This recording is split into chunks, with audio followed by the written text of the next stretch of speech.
Parfait, donc bonsoir tout le monde, j'espère que vous allez bien.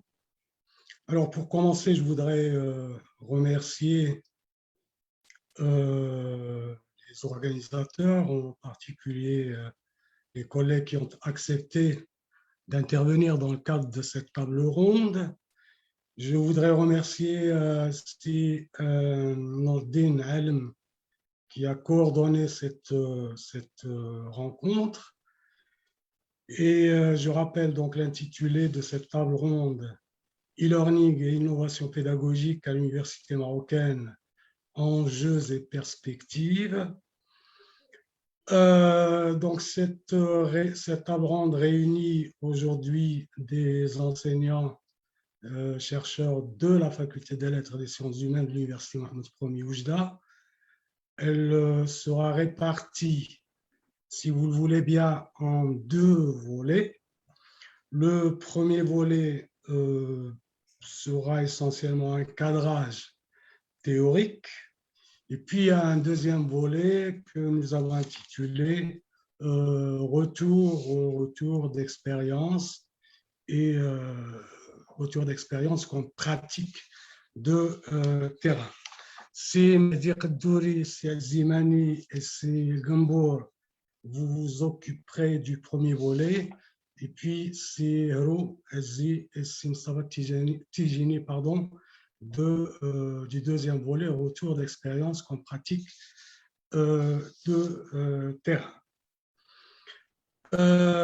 Alors, nous aurons à peu près une cinquantaine de minutes, ce qui nous amène à nous répartir pour le timing à peu près 10 minutes pour chaque sous-volet, donc à peu près 10 minutes, ce qui nous fait environ 45-50 minutes en tout.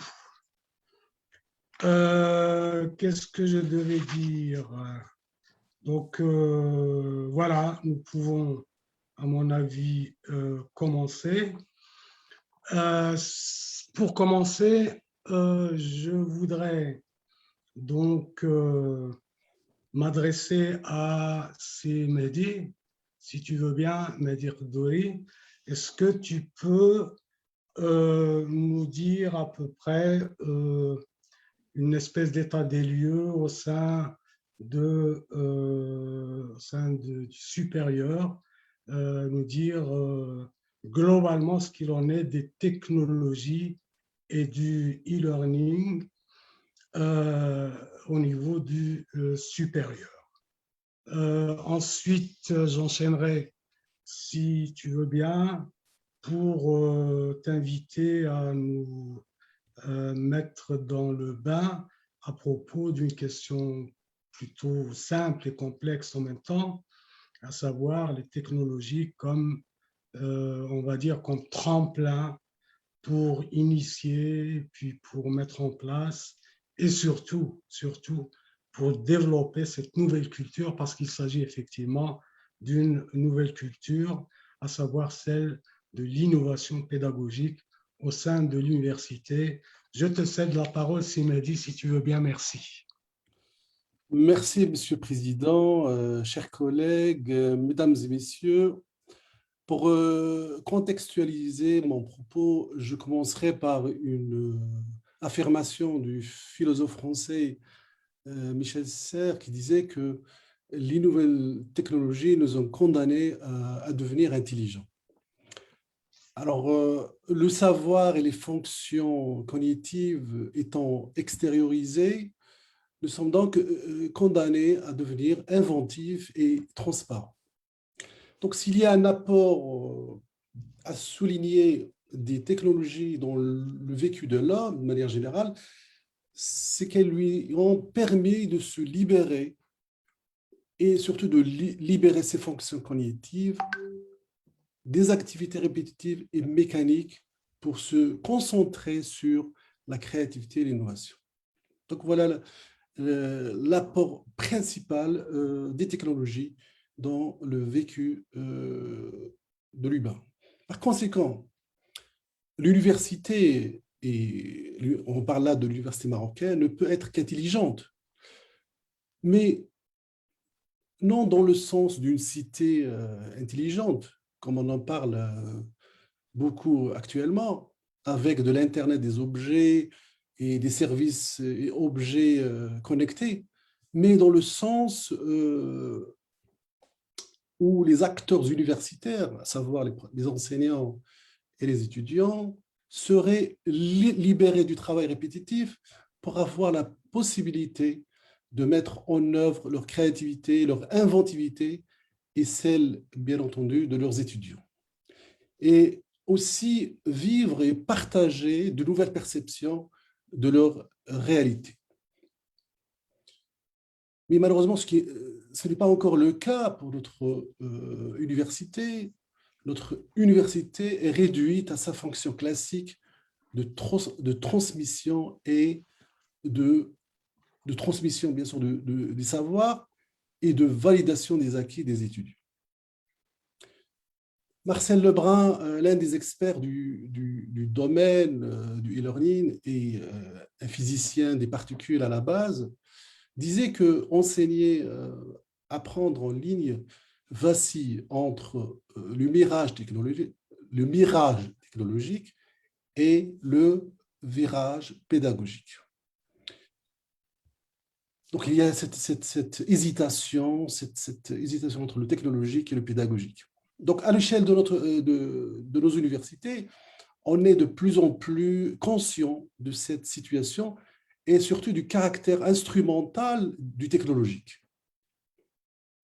Mais des structures sont à mettre en place pour réussir cette mutation pédagogique, induite, bien entendu, par les révolutions technologiques que nous vivons depuis quelques décennies et qui ont bouleversé les systèmes de valeurs, les exigences, les attentes, les cadres de référence et tout ce qui structure les différentes composantes sociales, économiques à l'échelle planétaire.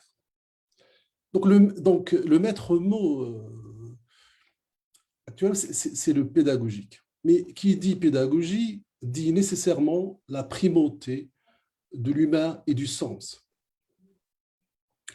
Et le sens que nous considérons comme étant la raison d'être de toute quête et bien entendu de toute entreprise. Et qu'on vient de revenir aussi sur quelques mythes qui entourent l'appropriation des technologies. Premier mythe, c'est que l'outil technologique, c'est le tout, il peut régler tous les problèmes et répondre à tous les besoins. Or, beaucoup d'études ont montré que le technologique n'apporte rien de plus et il pourrait devenir un obstacle ou voire source de problèmes, comme par exemple l'addiction, s'il n'est pas utilisé comme un catalyseur de nouvelles pratiques pédagogiques et comme un catalyseur aussi de changement, de perception pour, bien sûr, être créatif et innovant. L'autre mythe, et qui domine malheureusement nos universités, c'est qu'on continue à penser que le contenu scientifique et les ressources sont l'essentiel de l'opération enseignement-apprentissage. Dans ce sens, Michel Serres interpelle les enseignants et pour leur dire « arrêtez de transmettre, tout a été transmis ». En réalité, le contenu ne devrait être que le support, le prétexte pour développer des apprentissages et permettre aussi la maîtrise des compétences qu'on vise et surtout les compétences qu'on appelle celles du XXIe siècle. Donc, les contenus changent, mais les apprentissages et les compétences restent. Troisième mythe qui entoure l'usage des TIC, c'est qu'on considère que l'acteur humain est neutralisé, marginalisé dans les dispositifs technopédagogiques. En fait, le facteur humain est indispensable dans le processus, dans la mesure où l'enseignant apporte du sens à la distance, comme il le fait dans le face-to-face, dans l'enseignement classique. Alors, pour répondre à votre question, à votre deuxième question qui concerne les technologies comme possible tremplin pour installer une culture de l'innovation à l'échelle de l'université, il faudrait rappeler que, comble du paradoxe, malheureusement, les innovations technologiques ont vu le jour grâce à l'université et au sein des universités. Donc, toutes les innovations technologiques ont vu le jour grâce au travail des universités. Ces innovations, comme vous le savez bien, ont changé la face du monde, les modes d'être, les modes de percevoir, etc. Mais ils n'ont pas eu le même impact en retour sur l'université et sur ses modes de transmission et de production des savoirs. Donc, d'une part, l'université a donné beaucoup pour que le vécu des gens, de l'homme, de l'humanité change, mais ces innovations n'ont pas été exploitées pour faire évoluer ces modes de fonctionnement, malheureusement. Donc, l'innovation technologique n'aurait d'impact positif sur l'université que si elle contribue à installer, comme je l'ai déjà dit, une culture de l'innovation et de la créativité au sein de l'université, ce qui n'est pas encore le cas actuellement. Ainsi, la présence des outils numériques dans le vécu universitaire de l'enseignant pourrait motiver ce dernier à se donner de nouvelles missions de formation, axées surtout sur les intelligences multiples, sur l'intelligence collective, une appropriation raisonnée des innovations technologiques, des innovations tout court, pour relever, bien entendu, les défis du XXIe siècle, en particulier les défis de la révolution de l'intelligence artificielle. Cette appropriation intelligente des outils numériques et technologiques de manière générale donnerait du sens aux formations et aux productions scientifiques des universitaires. Car en l'absence de cette dimension du sens dans nos actions, on serait prisonnier de l'innovation technologique avec une régression à l'infini. Rappelons-le, l'innovation technologique n'aura d'impact positif que si elle met en œuvre et en valeur le potentiel créatif à la fois des enseignants et des étudiants. Ce qui favoriserait ce positionnement, c'est que pour la première fois dans l'histoire, l'étudiant est considéré dans son individualité, grâce bien sûr à l'usage des outils numériques. L'étudiant maintenant est en mesure de s'approprier ces outils à la première personne. Il quitterait ainsi la posture classique d'un personnage passif, même dans l'acte basique d'accéder au contenu pédagogique numérique. Maintenant, l'étudiant, même si en allant accéder aux contenus qui lui sont offerts ou qui lui sont proposés sur une plateforme, il aura à être actif. Voilà donc l'apport immédiat de l'usage des technologies.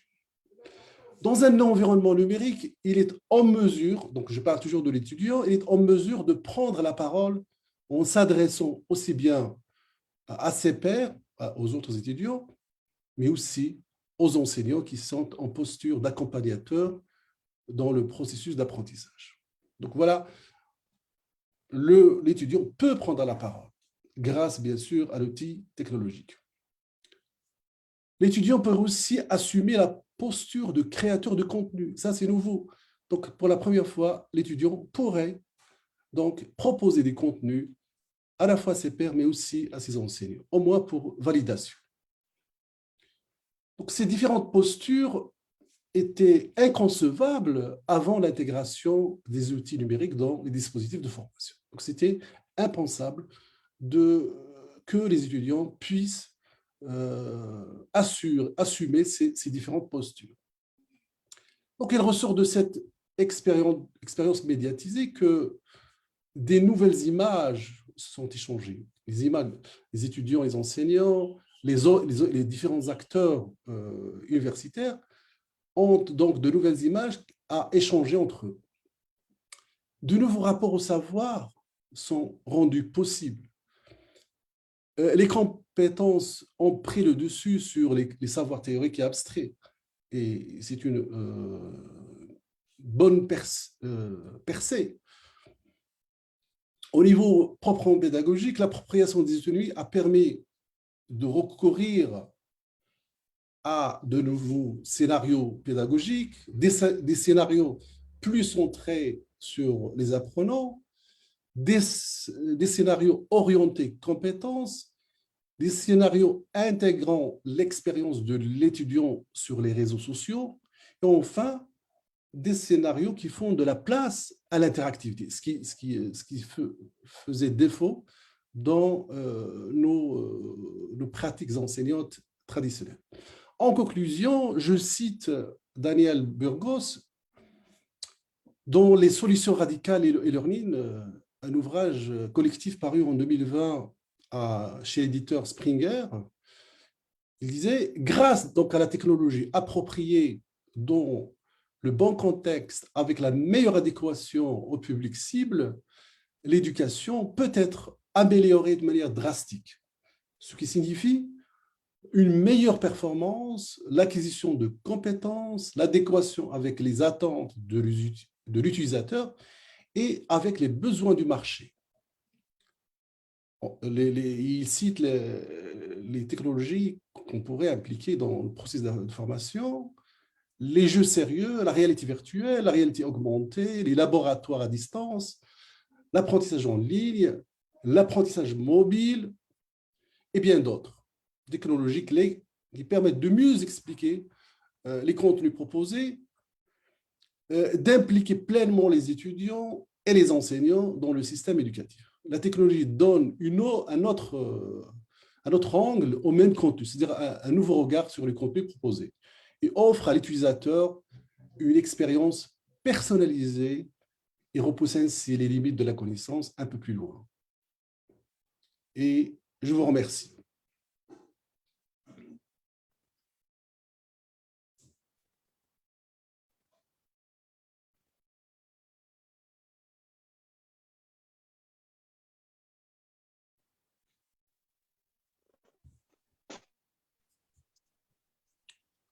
Le micro, s'il vous plaît.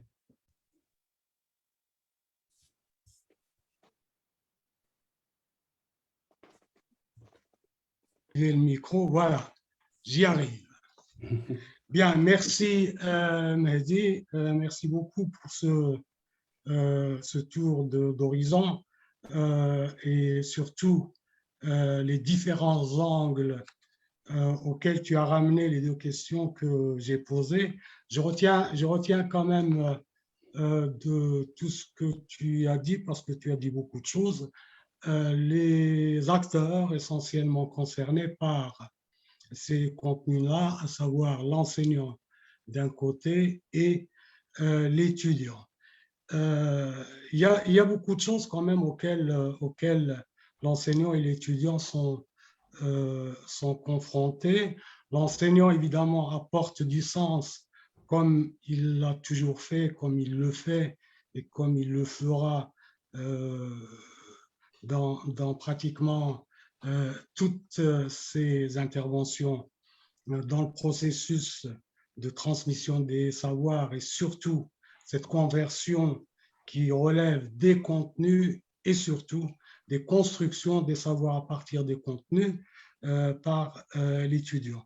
Donc, beaucoup de choses qui sont étalées, ce qui nous amène donc à interroger cette culture pédagogique en termes d'innovation au sein de l'université, pour nous poser une question toute simple pour que cette culture d'innovation puisse se développer.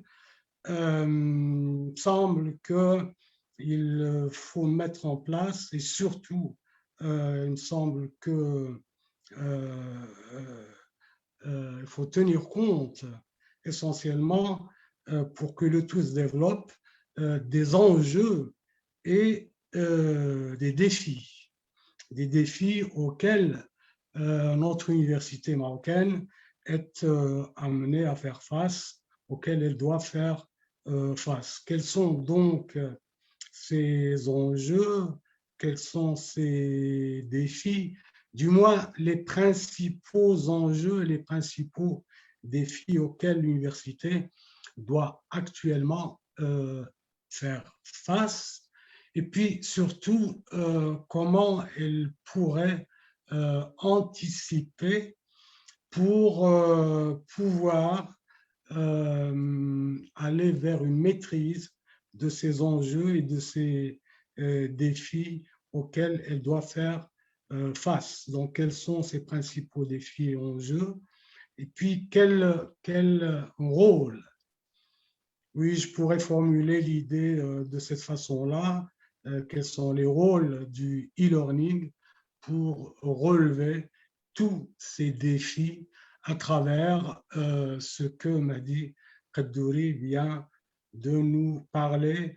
Peut-être, c'est Tawfiq Azimani, tu pourrais peut-être, toi qui es dans le bain depuis assez longtemps, nous dire ce que tu en penses. Merci, Monsieur le Président. Très heureux de pouvoir prendre part à cette table ronde qui, on va dire, traite de la question du e-learning et de l'innovation pédagogique à l'université marocaine. Et je remercie également Simedi pour ce tour d'horizon concernant les nouvelles technologies et leur intégration à l'université. Pour revenir à la question posée concernant les enjeux et les défis, je crois qu'il est important de souligner au départ qu'on vit actuellement dans un contexte en perpétuel changement. Et bien évidemment, sous l'effet de la globalisation, le risque est grand de perdre les repères, surtout pour les sociétés non productrices ou principalement consommatrices. Donc l'université, dans tout ça, par la force des choses, n'échappe pas à cette situation que je qualifierais de peu confortable, où le rythme d'évolution interne de celle-ci, c'est-à-dire l'université, est largement, on va dire, dépassé par ce que propose le marché. Donc, il n'est désormais plus possible pour l'université de garder la même posture ou tout simplement rester à l'écart de ces changements-là. À ce propos, bien évidemment, les leaders de l'enseignement supérieur se rendent compte progressivement, avec cette invasion brutale, je dirais, des technologies dans leur quotidien, que s'ils souhaitent conserver leur place de leader et leur pouvoir, ils se doivent d'innover régulièrement pour s'adapter à l'évolution de cet environnement en mutation permanente. Alors, dans ces conditions, il est tout à fait légitime de se poser la question suivante. Comment adapter l'université à ce contexte changeant sans bien évidemment renoncer à sa mission fondamentale de formation, de développement des compétences, de formation de citoyens. Autrement dit, sans perdre son âme et sa raison d'être. Donc, il faut avouer que les défis auxquels l'université est confrontée au quotidien sont divers et variés. Nous n'avons pas la prétention de les évoquer en détail, mais nous nous contenterons de citer quelques-uns avec ce qui nous semble pertinent comme action possible à entreprendre. D'abord, le défi de la pertinence et l'efficacité des résultats de la recherche scientifique à l'université marocaine. À cette question, une piste me semble très prometteuse, celle du décloisonnement disciplinaire. Je m'explique. La recherche scientifique, partout dans le monde, fait appel de plus en plus à l'interdisciplinarité, alors que les structures académiques des universités marocaines, dans leur état actuel, gardent, on va dire, jalousement leur division essentiellement disciplinaire, ce qui représente, à mon sens, un obstacle majeur à dépasser, pour justement tenter de saisir la complexité inhérente aux problèmes étudiés à l'échelle de la recherche scientifique de l'université. Donc, l'une des entrées possibles pour gagner en termes de qualité et de compétitivité, des résultats de la recherche scientifique à l'université marocaine serait de repenser l'architecture pédagogique et scientifique des structures académiques de telle manière à garantir cette fluidité créative, intradisciplinaire, interdisciplinaire, comme vous voulez. Le deuxième défi porterait sur l'objet lui-même de l'action universitaire qui semble figé dans le temps et ne répondant plus aux véritables besoins des nouvelles générations. L'adaptation de l'université à ces nouveaux besoins passerait l'anticipation et la projection dans le futur à travers le développement des compétences du XXIe siècle. On peut globalement résumer, entre autres, en 4 C, la créativité, coopération, communication, esprit critique, auquel Jérémy Lamry a rajouté une qualité que les machines ne peuvent pas développer, à savoir la compassion, en passant par l'affect, bien sûr. Car, comme disait Taddei, ce qui compte aujourd'hui n'est pas tant de connaître les solutions d'hier, mais plutôt d'inventer celles de demain. Et si on veut le dire autrement, le rôle de l'université et de l'école en général est de préparer les apprenants à réagir de manière pertinente et efficace dans les situations complexes de la société de demain, de les former à poser les bonnes questions. Ça, c'est très important. Troisièmement, au défi de l'accessibilité de l'usage du numérique à l'université. Il est primordial de passer par des plans d'action numériques complets et de le mettre en place. Ce plan, généralement, il vise à développer les compétences numériques, d'abord chez les étudiants et également chez les enseignants, à travers les programmes de formation, les guides d'usage, les référentiels, les tests, etc. Ce plan vise également à encourager l'utilisation optimale des outils numériques au service de l'enseignement et de l'apprentissage, savoir les tutos, les guides, les abonnements, les ateliers de prise en main, etc. Il vise également à réduire au maximum la fracture numérique dont souffre encore notre université à travers, on va dire, fournir l'accès aux machines, les zones d'accès gratuites à Internet, la standardisation des usages numériques pour l'ensemble des services offerts aux utilisateurs, etc. Et enfin, ce plan vise également à gérer efficacement les flux d'utilisateurs et des contenus. Je termine avec l'idée d'ouverture concernant les défis, si vous voulez, d'ouverture concrète de l'université sur la nécessité d'ouverture concrète de l'université sur des collaborateurs actifs en dehors des murs institutionnels pour dépasser les cadres de pensée habituels qui gardent encore des schèmes cristallisés dans une sorte de moule imperméable aux diverses tentatives de changement.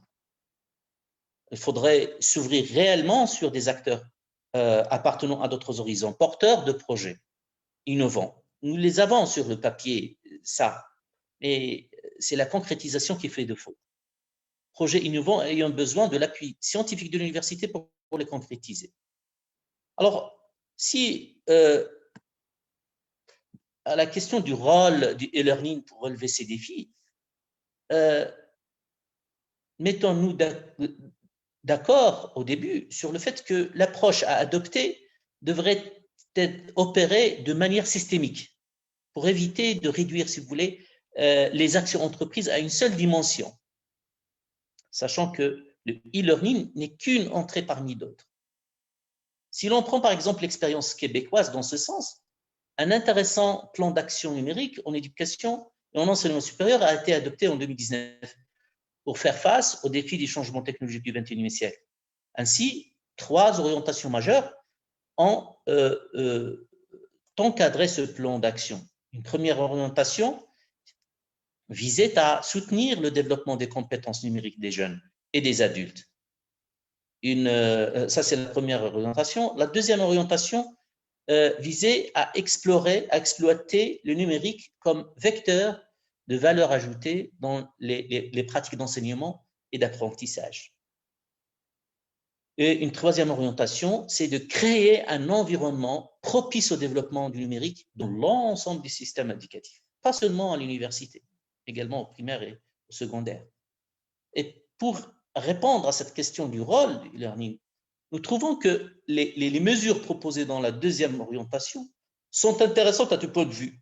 Pour réussir ce défi, il s'agit de mener un ensemble de mesures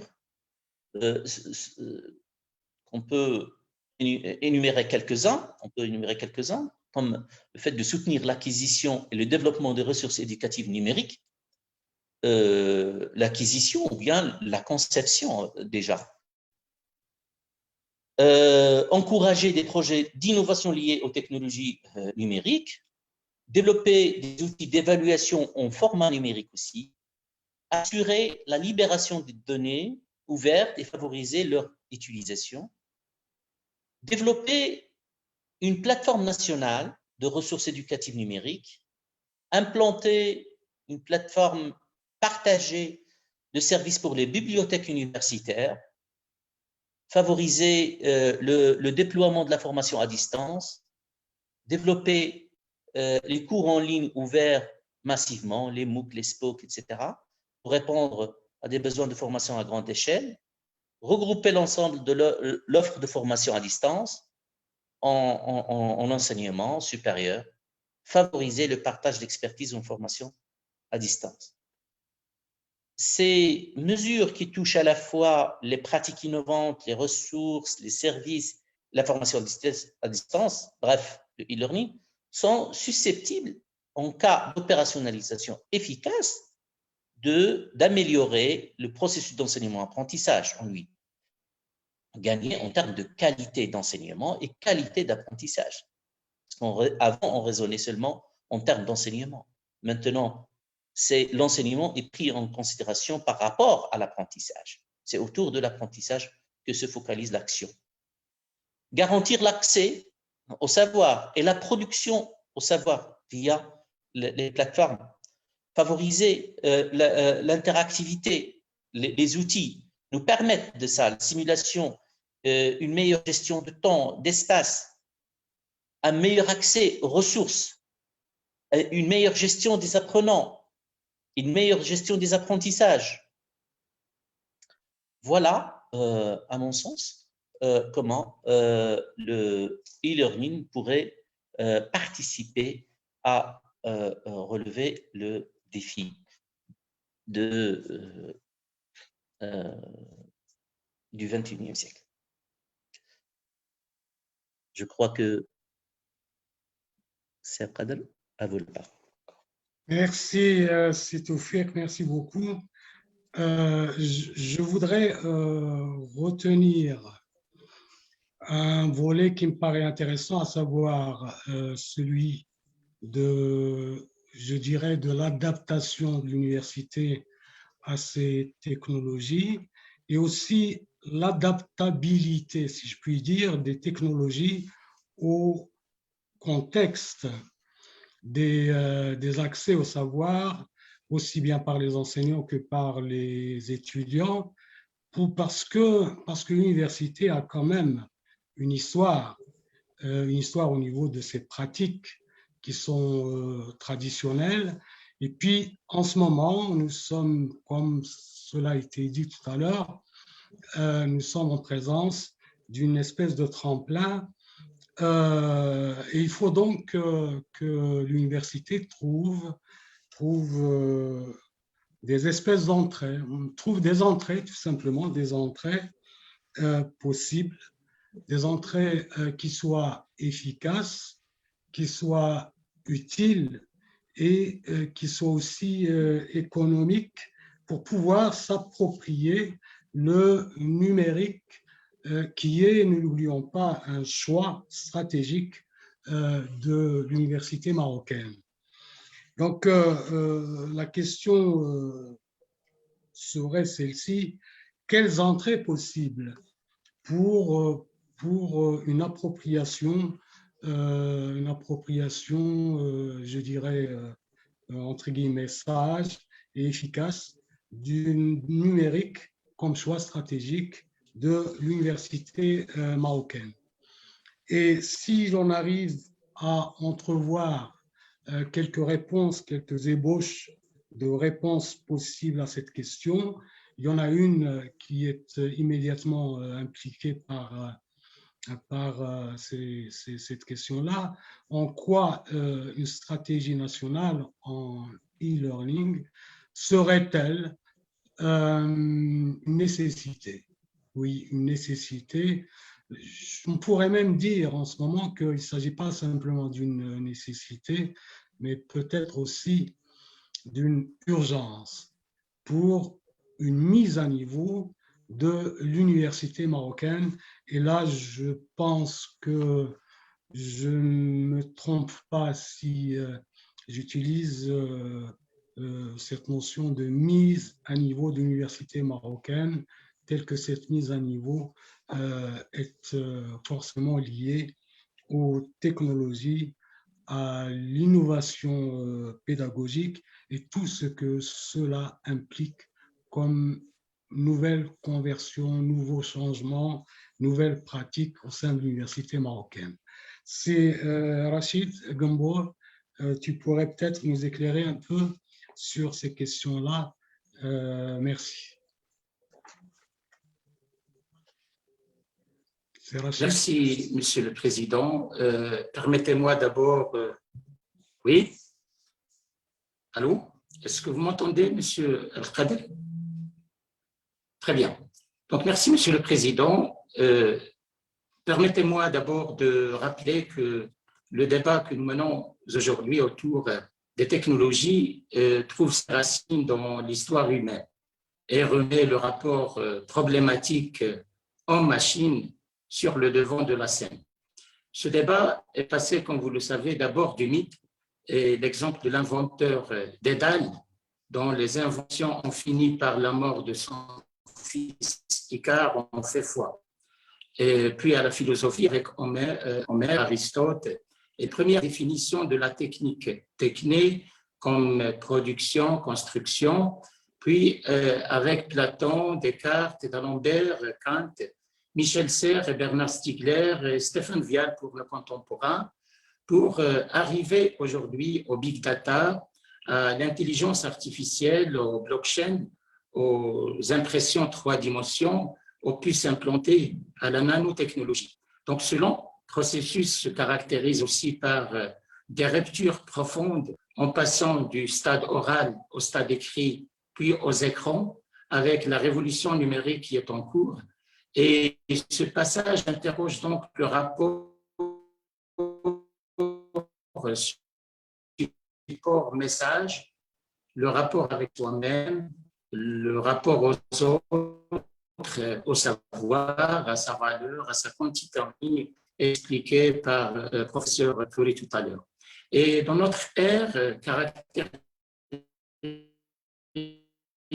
par la disruption et l'accélération considérable des technologies de plus quotidiennes, l'école n'est plus le seul lieu d'apprentissage. Et cette nouvelle situation constitue une réalité ambiante et une source d'incertitude et de perte de repères qui perturbe le processus d'appropriation évoqué dans la première partie de la première question. Technologie, il y a certes une sensibilisation directe, mais également une sensibilisation douce et implicite avec l'univers technologique en général. Cela est vérifié à travers l'usage personnel de ces technologies dans les e-services, par exemple, la communication avec le net, la production de contenu sur les réseaux sociaux, etc. Ce qui constitue un impact sur les systèmes sociaux. Et dans le domaine de l'éducation, on passe à un niveau soi-disant supérieur qui concerne l'usage professionnel exigé par des besoins ou des obligations, à l'exemple de la présentation des cours à l'aide de slides, du vidéoprojecteur, le traitement aussi des cours sur l'ordinateur et l'échange de messages électroniques avec les collègues et les étudiants. Et d'ailleurs, la situation d'urgence provoquée par la pandémie Covid-19 a créé un nouveau choc. On peut dire aussi une nouvelle source d'incertitude et d'hésitation qui s'ajoute à la première à travers le passage exigé cette fois au télétravail pour les enseignants et l'apprentissage en ligne pour les apprenants. Le troisième niveau qui est plus important, si l'on veut citer le modèle de Rabi, c'est celui de l'usage pédagogique, qui admet des activités ponctuelles et fréquentes de transmission et de production des connaissances qui favorisent le développement des compétences disciplinaires et transversales en lien avec les technologies, et ce qui va permettre de ces environnements d'apprentissage actifs et signifiants. Pour répondre à la deuxième partie de la première question qui concerne les entrées possibles pour s'approprier ces technologies en contexte universitaire, il faut rappeler aussi que dans l'état actuel, les situations de crise peuvent facilement déstabiliser le déroulement normal des études. Donc, la nécessité aujourd'hui est de répondre à la question comment concevoir un système de formation complexe qui peut réagir aux changements encore incertains de l'environnement, comme la rentrée que nous proposons concerne le statut du numérique à l'université. Et ce statut doit être déterminé de manière claire en vue d'institutionnaliser l'enseignement en ligne et les domaines connexes à l'exemple de la charge horaire des enseignants, la diplomation en ligne, la reconnaissance, la qualification, entre autres. La deuxième entrée est la qualité qui ne concerne pas uniquement, bien sûr, l'enseignement en ligne, mais également l'enseignement présentiel, en vue de gagner en efficacité et en efficience et assurer une amélioration continue à travers des indicateurs de performance.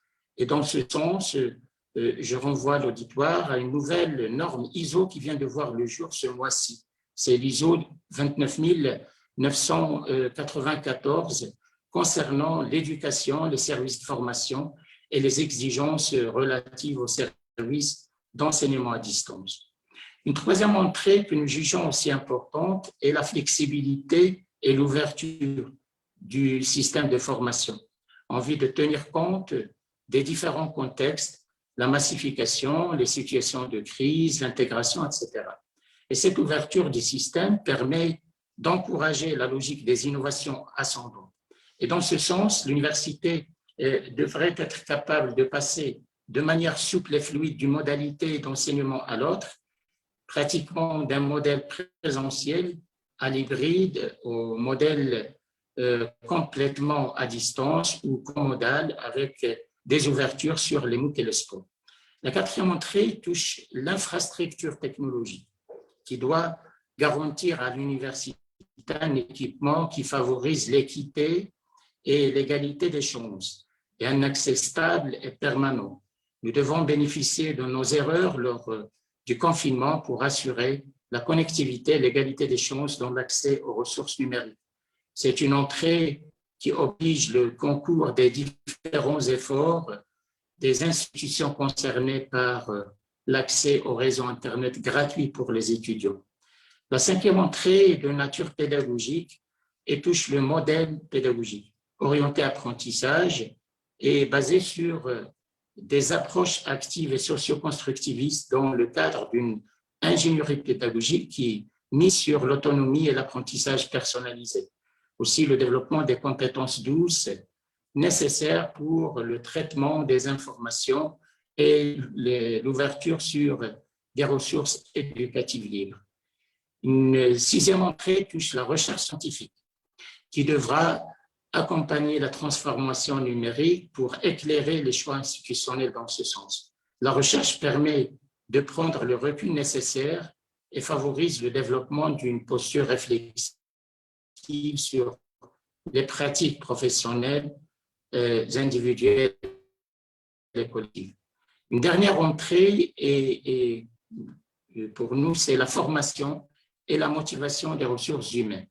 Et dans ce contexte de réforme, l'enseignant est l'acteur principal et des doctorants en e-learning est une nécessité, voire un choix stratégique, comme vous avez cité tout à l'heure, Monsieur le Président, et qui doit être concrétisé en vue de passer d'un état d'anxiété vis-à-vis du numérique à un état d'engagement et de motivation où le travail en ligne est aussi comptabilisé à côté du travail en présentiel. Nous pensons que ces entrées peuvent mettre les bases d'un écosystème numérique ouvert et flexible pour l'université marocaine et améliorer ainsi sa visibilité.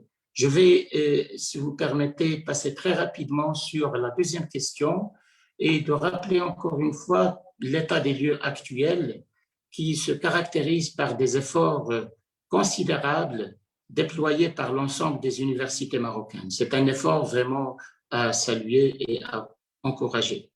Mais ces efforts sont fortement conditionnés par les contextes locaux et varient en quantité et en qualité d'une université à l'autre et d'un établissement à l'autre au sein de la même université. Donc, le degré d'acceptabilité et le niveau de l'utilité perçue des technologies exigent à leur tour un traitement basé sur la recherche scientifique. Et cette situation nous met dans la nécessité d'ouvrir les canaux de communication verticaux et horizontaux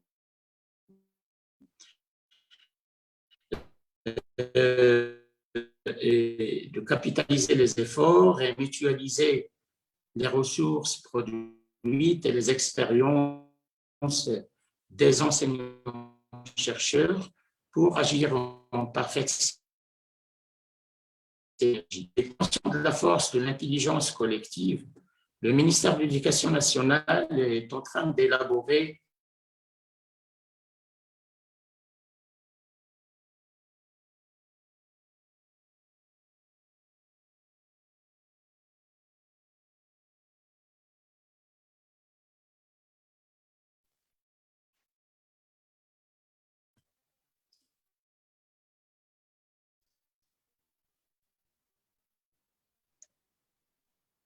Si vous avez activé le son, s'il vous plaît.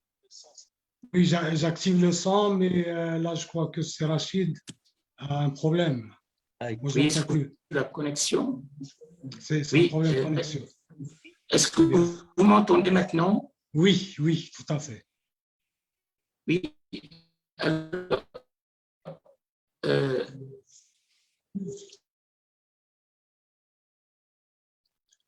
Là, on ne t'entend plus. C'est Rachid. j'ai dit que accompagner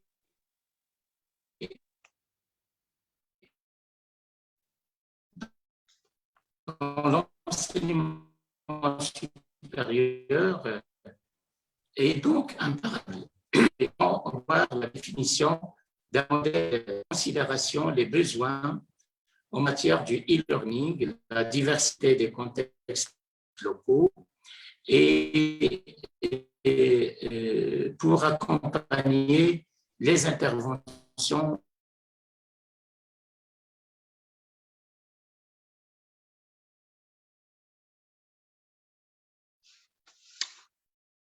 Problème revient.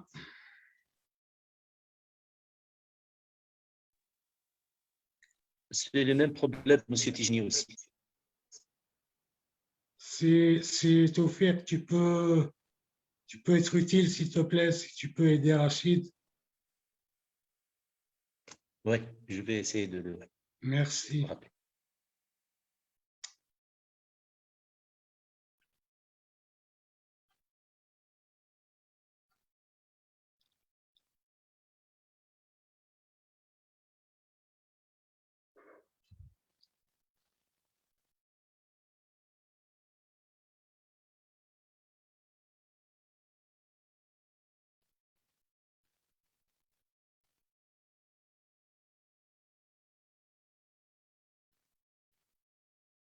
Je sais que c'est assez frustrant, mais si notre ami Rachid n'a plus de connexion, je propose que nous passions au deuxième volet. Allô? Oui,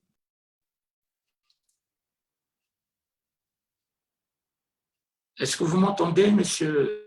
oui, là je vous entends. Mais là je vous entends plus.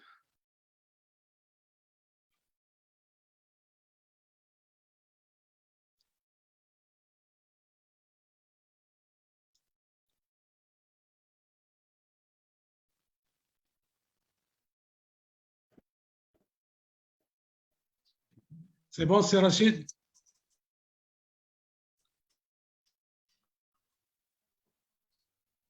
Et est-ce que vous m'entendez, monsieur le président?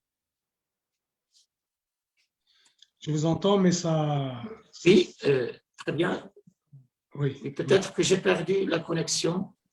Alors, je disais que ce changement incrémental et non de rupture pourra installer, à notre sens, un nouveau paradigme dans le sens de Kuhn. Et ce paradigme éducatif innovant permet de monter un écosystème numérique flexible et ouvert, incluant ainsi le cadre législatif, le cadre de la gouvernance administrative, le cadre technologique et le cadre pédagogique, caractérisé par la diversification des modalités d'enseignement-apprentissage. N'oublions pas que la cible principale est l'étudiant et le souci n'est pas de résoudre le problème de massification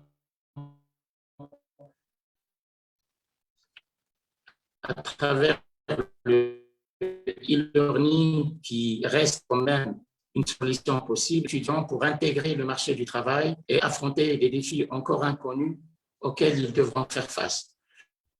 Donc, ce plan stratégique devra permettre, à notre sens, l'alignement des visions autour de la politique éducative, des axes prioritaires,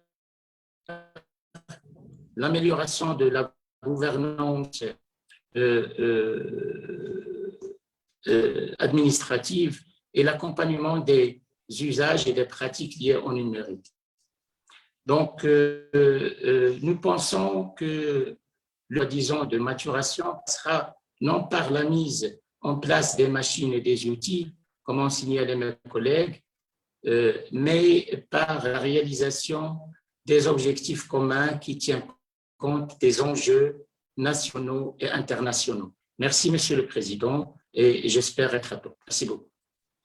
Merci, Rachid, merci beaucoup.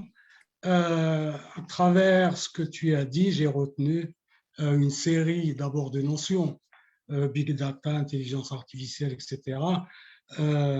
Dans ce que tu as dit, on peut retenir en fait que il faudrait beaucoup de ruptures. Des ruptures nécessaires, certes, mais à mon avis, ce sont des ruptures qui relèvent plus d'une révolution que de passage ou de transformation douce pour éviter les chocs. Ainsi, les impacts, comme vous l'avez dit, sont nets, seront tout à fait clairs, évidents, non seulement sur les systèmes éducatifs, mais aussi sur les systèmes sociaux. Et c'est ce qui me permet donc de glisser maintenant vers vers des témoignages, en tout cas vers des retours d'expérience comme pratique de terrain. C'est le deuxième volet que j'ai annoncé au début de cette table ronde. Et là, je m'adresse donc à ces héros. Et c'est Mustafa Tijini. Mustafa Tijini, je ne sais pas s'il a l'accès parce que j'ai vu tout à l'heure qu'il a eu un problème d'accès. J'espère que le problème est résolu. Donc, ce deuxième volet de retour d'expérience, je voudrais le formuler sous forme de cette question toute simple. ما هي أهم الخلاصات التي يمكن الخروج بها من تجربة التعليم تجربة التعليم عن بعد خلال فترة الحجر الصحي. Et je cède la parole à ces héros qui a vécu, je le sais, cette expérience de manière tout à fait évidente avec les étudiants. C'est héros qui est géographe et qui a toujours besoin de rencontrer ses étudiants, de les voir et puis surtout de rester en contact avec les étudiants pendant la période du confinement. Cyril, qu'est-ce que tu en penses? Merci, Zazie. Merci pour tous les collègues de la plateforme e-learning de Oujda. Je vous remercie une deuxième fois, Zazie, pour le cadrage général de cette réunion. Donc, le premier point, c'est quelque chose de nécessaire pour mettre un peu les points sur les i et donner la vision globale du cadre dans lequel on raisonne. Parce que, comme vous savez, donc, l'enseignement ou le processus d'enseigner repose sur trois piliers. Il y a l'enseignant et il y a le contenu et il y a les élèves ou les étudiants. Aujourd'hui, c'est un changement, je dirais un changement profond qu'on discute et qui pourrait peut-être apporter certainement des avantages, c'est sûr, mais qui pourrait aussi afficher quelques limites.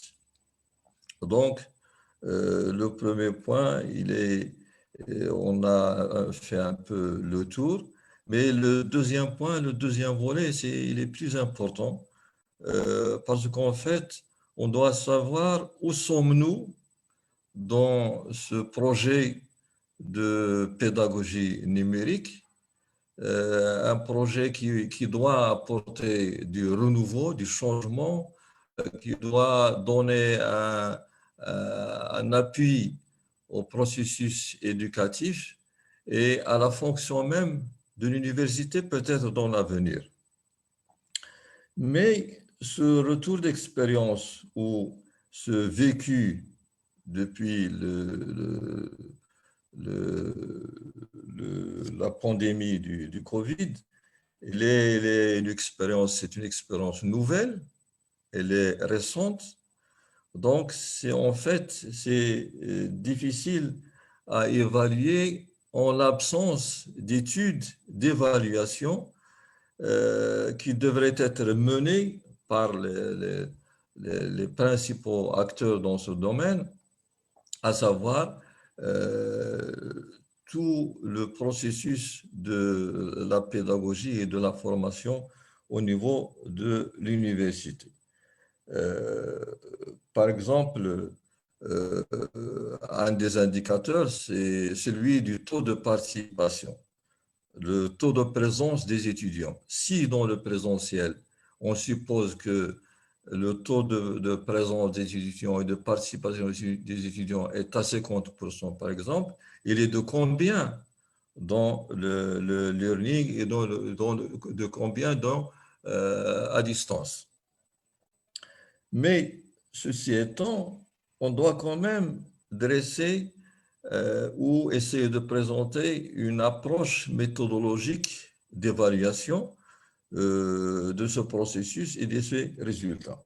Et je propose par exemple d'analyser 3 composantes qui interviennent dans le processus. La première, c'est celle des acteurs des ressources humaines, c'est-à-dire des enseignants. Eh bien, est-ce qu'il y a une mobilisation? Est-ce qu'il y a une adhésion? Ce qu'il faut reconnaître à travers l'expérience, c'est qu'il faut vraiment procéder à une reformulation des ressources, des activités, des documents pédagogiques qu'on présente aux étudiants. Il faut vraiment faire un grand effort pour restructurer tout ce que nous donnons, tout ce que nous faisons depuis des années. Maintenant, on doit le présenter d'une autre manière. Présenter d'une autre manière, à savoir que il faut que chacun se dise et se garde dans la tête que à distance, moi, en tant qu'enseignant, je ne serai pas présent.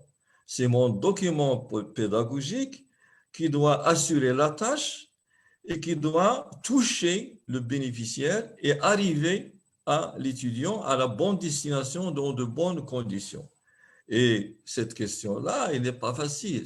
Il faut retaper, il faut retravailler son cours parce qu'il n'est pas permis c'est pas de se tromper, il n'est pas permis de ne pas atteindre ses objectifs pédagogiques de chaque séance et s'assurer que le contenu vraiment a atteint son objectif et qu'il a été reçu, adopté, bien accueilli par le destinataire, c'est-à-dire l'étudiant.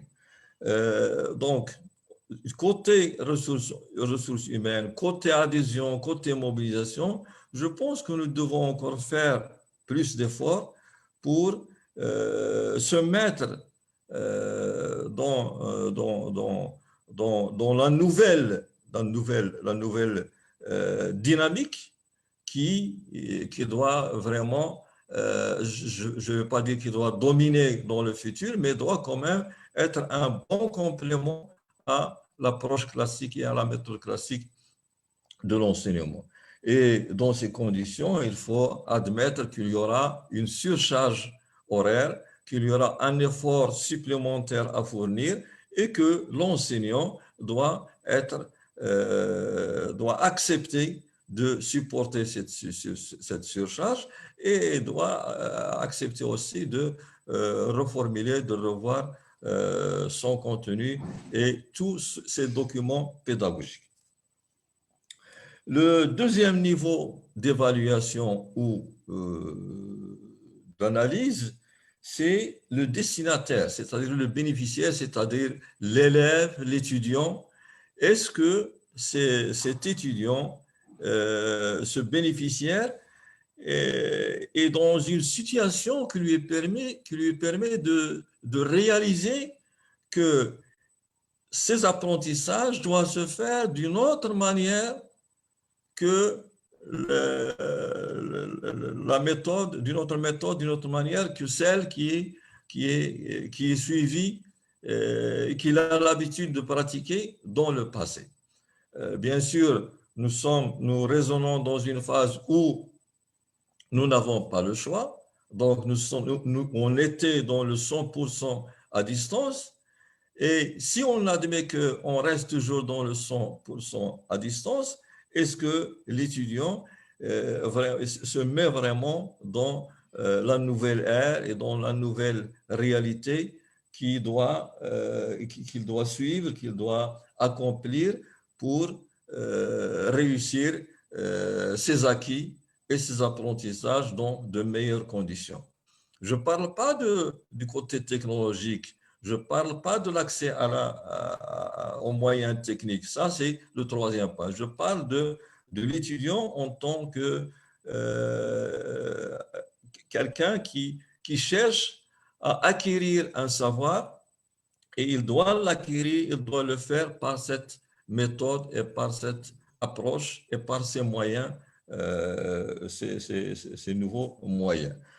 Le troisième point, c'est entre l'enseignant, le professeur et l'étudiant, il y a la plateforme, il y a le côté technologique. Donc, il y a le partage, je ne vais pas dire la maîtrise, mais le partage de cette technologie qui doit se faire à égalité entre toutes les parties. Et vous savez bien, cette contrainte, cet handicap, que vraiment nous sommes encore dans une situation qui ne nous permet pas d'avancer, que tout le monde a accès égal à cette technologie et qu'il peut se partager cette technologie sans difficulté, sans problème, à n'importe quel moment, etc. Tout en sachant que cette technologie ou cette technique nous permet encore de revoir le temps, c'est-à-dire l'emploi du temps, le temps d'acquisition des connaissances et du savoir, puisque dans le passé, nous avons un emploi du temps qui est limité, avec des plages horaires la matinée, l'après-midi. Maintenant, on peut se retrouver avec une plage horaire plus élargie qui peut s'étaler sur les 24 heures, ou du moins, nous avons une matinée, une après-midi et une soirée. On peut avoir des cours dans la soirée, on peut avoir des travaux dirigés, on peut avoir des TP, on peut avoir beaucoup de choses. En rapport avec le premier point, c'est-à-dire l'apport de l'enseignant et l'effort supplémentaire qu'il doit supporter, il faut savoir que si on parle de la pédagogie numérique, ce n'est pas tout simplement l'enseignement à distance, c'est un peu plus. Donc, c'est-à-dire profiter et bénéficier de toutes les fonctionnalités que permet la plateforme. Et parmi ces fonctionnalités, il y a le suivi, le travail en groupe. Donc, travailler avec des effectifs limités, pouvoir répondre au cas par cas, c'est-à-dire traiter des questions personnelles à chaque étudiant. Tout ça, si vous voulez, ça donne une surcharge et un effort supplémentaire.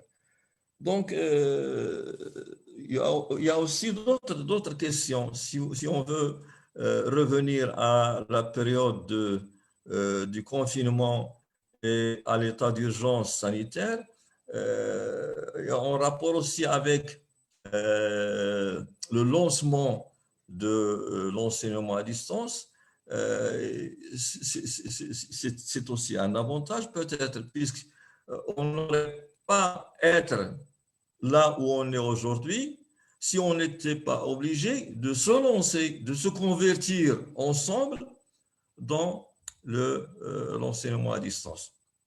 Donc, on était obligé de se convertir.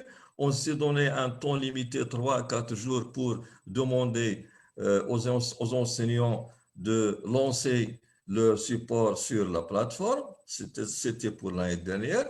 Et puis, cette année, on a fait mieux. On a un peu évolué. On a fait beaucoup mieux que l'année dernière, en utilisant aussi la plateforme dans les mêmes conditions de confinement.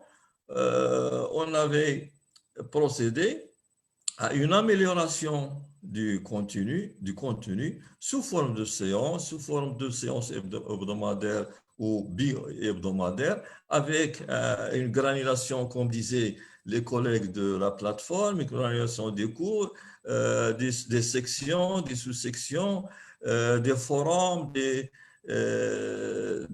c'est-à-dire des techniques, des fonctionnalités qui sont dans la plateforme et qui permettent aussi de toucher le maximum d'étudiants et de répondre au maximum de questions qui sont posées et de se garantir que le contenu a abouti dans les mêmes conditions aux destinataires. Donc,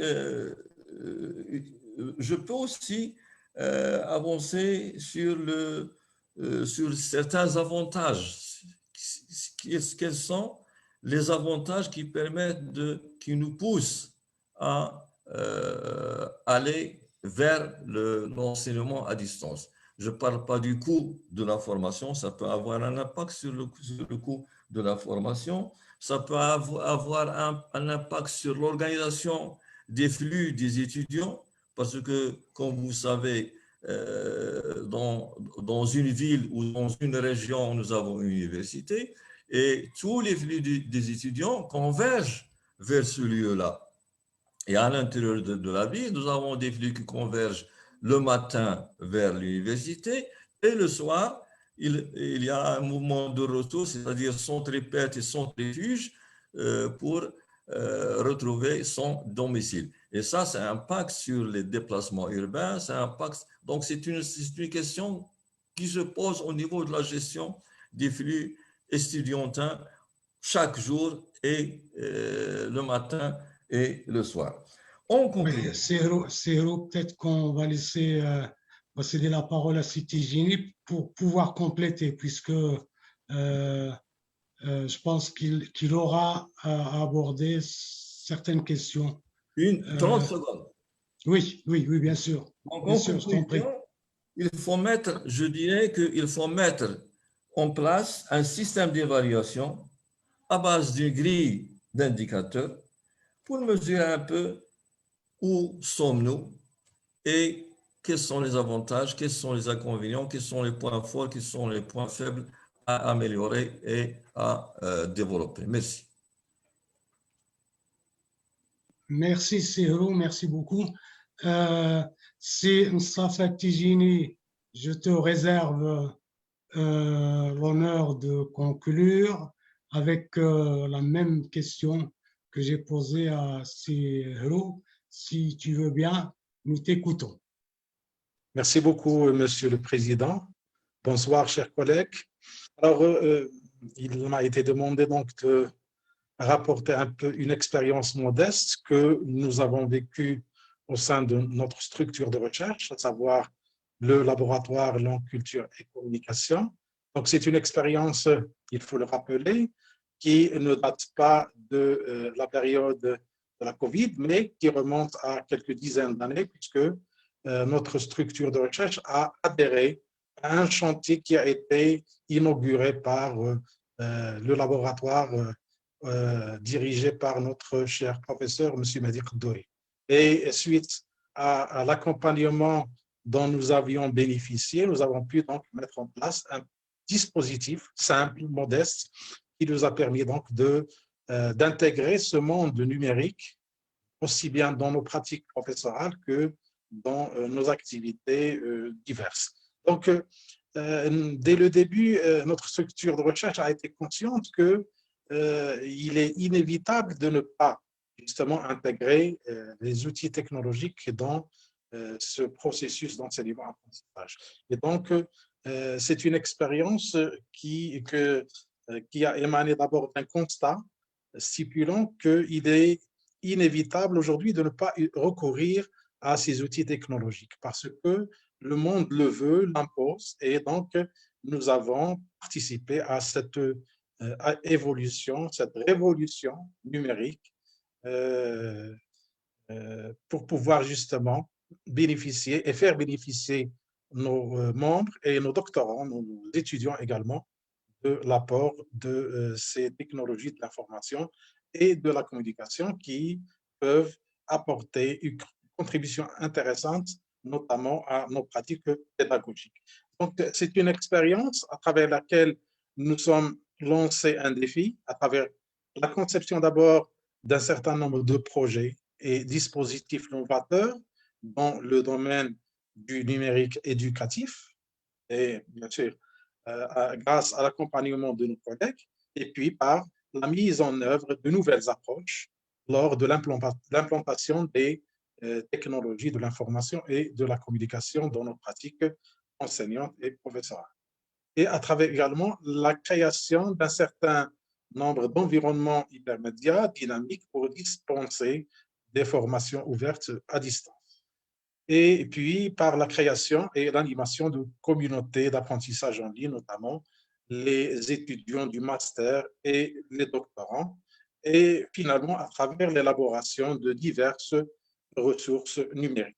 L'objectif que nous sommes fixés dès le début, c'est d'abord, au niveau interne, de permettre aux membres de notre laboratoire, de notre structure de recherche, de découvrir des dispositifs pédagogiques innovants qui sont conçus par des acteurs créatifs.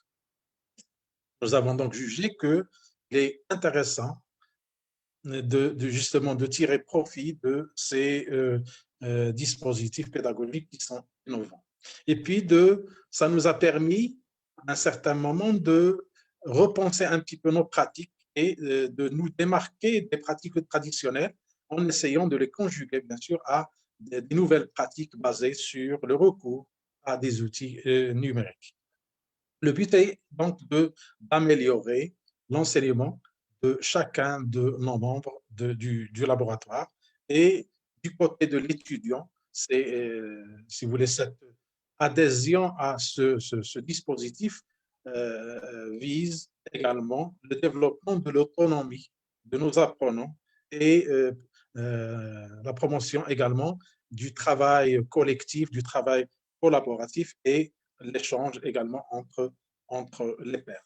Mais qu'il me soit permis également de dire que c'est une expérience qui est encore à ses débuts, qui est à sa phase embryonnaire, et ce qui nous a souvent poussé à la soumettre à une évaluation pour pouvoir justement détecter les défaillances d'un côté et bien sûr valoriser ce qui a été bien fait. Alors, nous sommes toujours posé la question, comment peut-on donc améliorer cette expérience et garantir également une utilisation optimale de ces outils? Eh bien, la première des choses, et je pense que ça a dû prendre beaucoup de temps et nous avons dû déployer beaucoup d'efforts parce que, il faut l'avouer, au début, il y avait une certaine résistance, une certaine réticence. C'est une réticence qui s'est dissipée petit à petit en mettant, si vous voulez, un dispositif de sensibilisation au profit des membres de notre structure, ce qui nous a finalement permis de repenser avec tout le courage qu'il faut, repenser nos pratiques enseignantes et surtout repenser le statut de l'enseignant qui n'est plus seulement celui qui dispense le savoir, mais il faut qu'il en soit conscient, il est également le médiateur de l'acquisition du savoir. Ce qui fait que d'un point de vue didactique, le triangle, c'est-à-dire cette relation triadique qui relie enseignants, étudiants et contenu, a été également repensé en intégrant un quatrième élément, celui de l'outil technologique, la plateforme également, puisque désormais, on n'est plus face directement avec l'étudiant, mais on le contacte à travers, bien sûr, un outil. Et dans ce sens-là, nous avons donc multiplié les séances de formation interne qui, bien que ça ne soit pas de façon officielle, mais des accompagnements individualisés parfois qui ont débouché sur l'amélioration de nos pratiques sur la base, bien sûr, de ces nouvelles technologies. Donc, c'est une expérience qui n'est pas encore arrivée à son terme, mais elle est en cours justement de formation et je pense que les circonstances que nous sommes en train de vivre actuellement vont certainement nous pousser à améliorer cette expérience et à travailler davantage sur la formation des enseignants, la formation des membres de la structure en particulier. Alors, l'expérience ne s'est pas limitée uniquement à tout ce qui est enseignement-apprentissage, que ce soit au niveau du master ou au niveau de la licence fondamentale, mais elle s'est étalée également aux formations doctorales, puisque ce dispositif numérique nous a également permis de garder contact avec nos doctorants, leur dispenser toute la formation qu'il faut pour qu'ils puissent justement travailler dans les meilleures conditions. Comme cela a été rappelé par Sehrou, il y a toujours des problèmes, il y a toujours des handicaps Mais je pense que avec ce début, je pense que l'avenir sera certainement meilleur. Et s'il y a un objectif qui a été atteint, c'est certainement celui de convaincre et d'inciter les enseignants à prendre justement conscience de l'intérêt de ces moyens, de ce dispositif numérique qui ne peut que promouvoir justement et améliorer les pratiques enseignantes et bien sûr garantir un enseignement peut-être équitable, si bien sûr les conditions sont favorables, équitable à tous les étudiants, mais je pense que il y a encore beaucoup de travail à faire, que ce soit au niveau de l'équipement ou que ce soit au niveau des formations internes et continues au profit des enseignants. Voilà donc ce que je peux dire à propos de cette modeste expérience que nous avons vécue et que nous sommes en train de vivre encore. Voilà. Et Zazie, merci beaucoup. Merci beaucoup, Safa, merci beaucoup. J'avoue que je me suis laissé entraîner par le plaisir de vous écouter, de nous écouter mutuellement, de nous entendre réciproquement, puisque nous avons largement dépassé le temps qui nous est imparti pour cette table ronde, mais j'avoue que c'était très intéressant. Je vous remercie beaucoup. Je remercie les personnes qui ont organisé, qui nous ont permis d'organiser cette table ronde. Je remercie la dame qui nous a accueillis au début de cette table ronde. Et voilà, mes chers collègues et amis, je vous remercie beaucoup. Je vous souhaite une très belle soirée en espérant que Ramadan soit doux pour chacun d'entre nous et que le plaisir et l'effort vers l'innovation soient accompagnés par tout le courage nécessaire pour les enseignants et pour les étudiants. Et voilà, je vous dis donc bonne soirée, au revoir et merci à toutes et à tous. Voilà, je vous remercie. Au revoir. Au revoir. Merci. Merci, merci monsieur. Merci à tous. Merci beaucoup. Merci. À très bientôt.